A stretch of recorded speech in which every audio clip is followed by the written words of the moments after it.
Have you ever been in a situation where you needed to say, you absolutely cannot do that in Japanese? For laying down rules, giving a serious warning? Well, there's one key phrase that you've just got to know. Today, we're going to master the ultimate must not. So let's think about this for a second.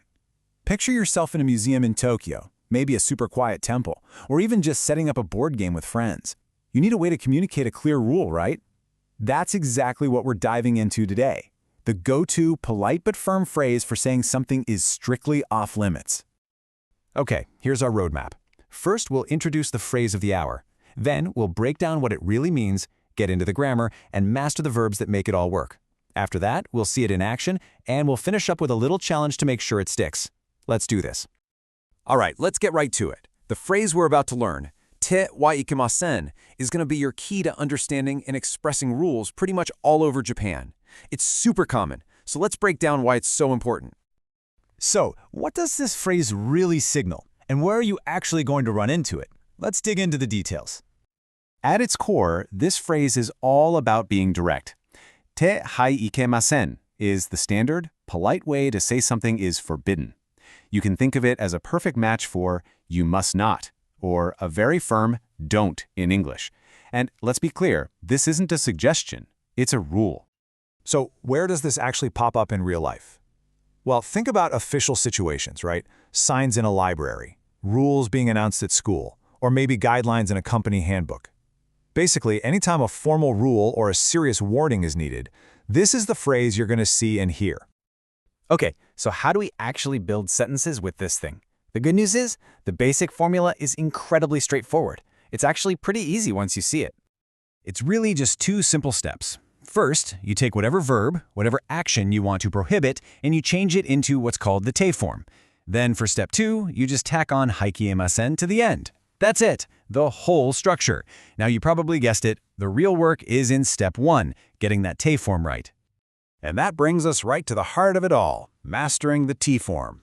You see, all Japanese verbs fall into one of 3 groups, and each group has its own little trick for making the te form. Let's just tackle them one by one, nice and easy. Let's start with the easiest ones, the ru-verbs. You can usually spot these because their dictionary form ends in either an iru or eru sound. For these verbs, like taberu, which means to eat, the rule is just beautiful. It's so simple. You just drop the final ru and add te. That's it. So taberu becomes tabete. Easy, right?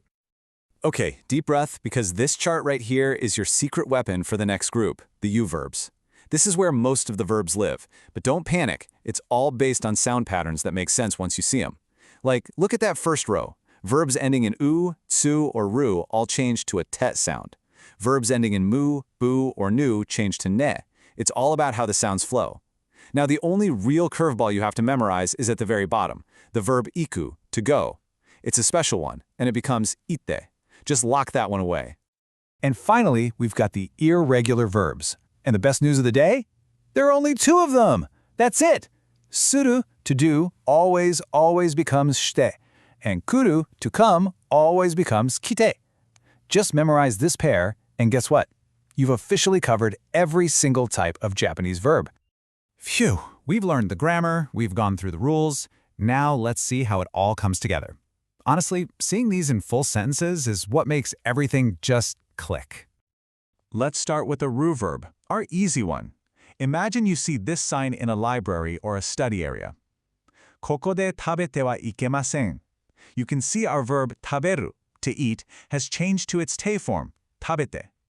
And that, of course, means exactly what it sounds like. You must not eat here. See? The formula works perfectly. The verb's te form plus ikemasen. Okay, now for a u-verb. Shashin wo totte wa ikemasen. The verb here is toru, to take. And if we think back to our cheat sheet, we know u-verbs that end in ru change to te, so we get totte, which translates to, you must not take pictures. This is a super common sign you'll see in museums or art galleries.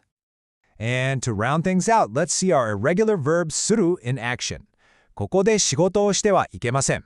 The verb here is actually a combo, 仕事をする, which means to do work or just to work. And that translates to, you must not work here. Maybe something you'd see a sign for in a spa or a relaxation lounge. And look, our irregular verb suru became shite, Just like we learned, it works every time.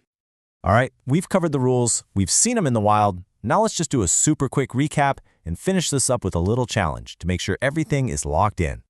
So, if you remember just one thing from all this, what should it be? It's this core formula right here. Take a verb, put it in its te form, add ikemasen, and you get you must not. This is your key to making and understanding rules in Japanese. And now, to really make this your own, I've got a question for you.